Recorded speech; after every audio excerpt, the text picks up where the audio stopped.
The Holy Gospel of our Lord Jesus Christ, according to Luke.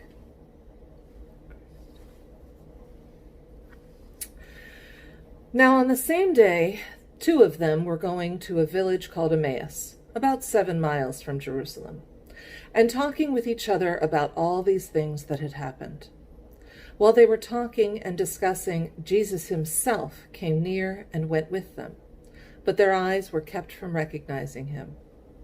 And he said to them, "What are you discussing with each other while you walk along?" They stood still, looking sad. Then one of them, whose name was Cleopas, answered him, "Are you the only stranger in Jerusalem who does not know the things that have taken place there in these days?" He asked them, "What things?" They replied, "The things about Jesus of Nazareth, who was a prophet, mighty in deed and word before God and all the people, and how our chief priests and leaders handed him over to be condemned to death and crucified him. But we had hoped that he was the one to redeem Israel. Yes, and besides all of this, it is now the 3rd day since these things took place. Moreover, some women in our group astounded us. They were at the tomb early this morning, and when they did not find his body there, they came back and told us that they had indeed seen a vision of angels who said that he was alive. Some of those who were with us went to the tomb and found it just as the women had said, but they did not see him." Then he said to them, "Oh, how foolish you are, and how slow of heart to believe all that the prophets have declared.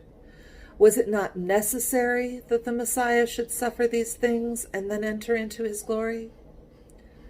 Then, beginning with Moses and all the prophets, he interpreted to them the things about himself in all the scriptures. As they came near the village to which they were going, he walked ahead as if he were going on. But they urged him strongly, saying, "Stay with us, because it is almost evening and the day is now nearly over." So he went in to stay with them.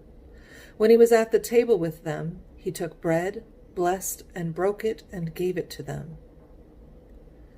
Then their eyes were opened, and they recognized him, and he vanished from their sight. They said to each other, "Were not our hearts burning within us while he was talking to us on the road, while he was opening the scriptures to us?" That same hour they got up and returned to Jerusalem, and they found the 11 and their companions gathered together. They were saying, "The Lord has risen indeed, and he has appeared to Simon." Then they told what had happened on the road, and how he had been made known to them in the breaking of the bread. The Gospel of the Lord.